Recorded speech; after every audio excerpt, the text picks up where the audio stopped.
Hi and welcome back to Let's Talk About It.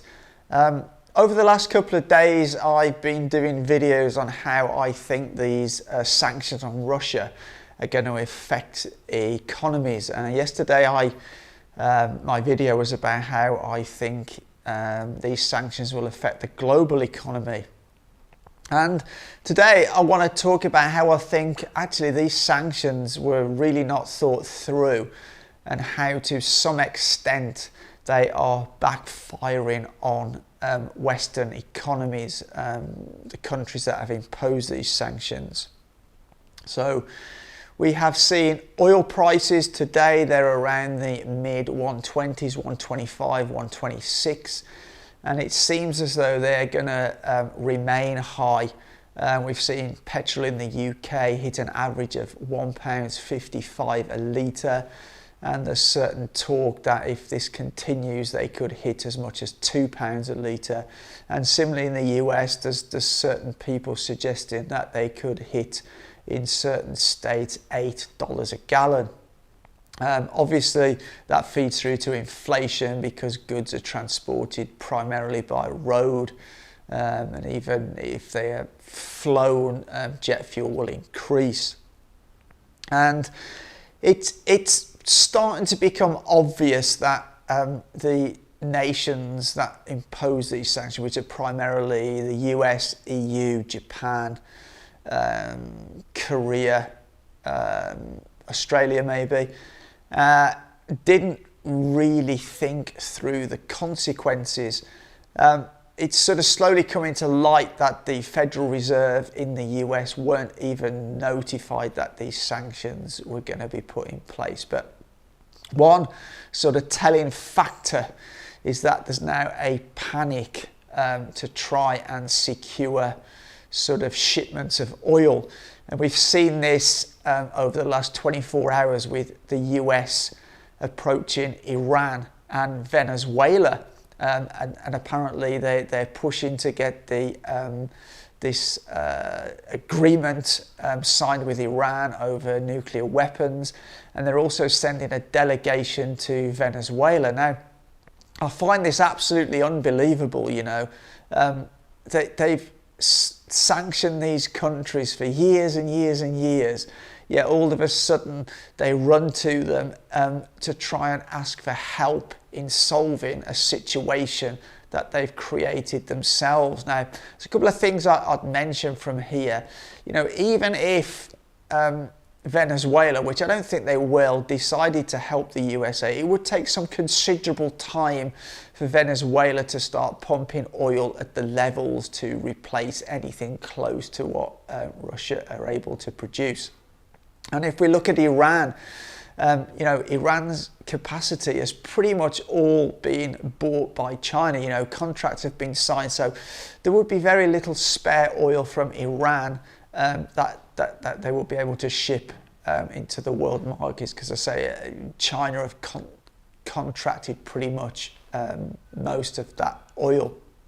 But it just goes to show me that these politicians in the EU, the UK and the US didn't really think these sanctions through too much. And, you know, it's obvious that these economies are going to start to be hit hard. Now, I've also heard a rumour, and I don't know of any truth in this because I haven't been able to find anything, but I've also heard a rumour that the Kremlin, that the Russians are going to start to ask for payments for their energy in rubles. And I haven't been able to find anything, so if you do know anything about this, please leave it in the comments. But I've heard it mentioned on a couple of other people's YouTube channels, people who are keeping an eye on this and maybe have contacts within Russia. But if that happened, again, that would be a move by Russia, and that would prop up the value of the ruble, because these countries who are buying energy would have to then go out into the market and purchase rubles, which would to some extent support the ruble. So that's another really interesting twist in the whole sanctions thing. And another thing which is playing into this is, if you look over the last few days, the US the UK pound and the euro have actually depreciated against the dollar. So again, as a majority of worldwide trade is currently done in dollars, then they will have to change their euros and pounds into dollars in order to pay for energy and pay for other goods. So that will again add to the higher cost of energy and other commodities.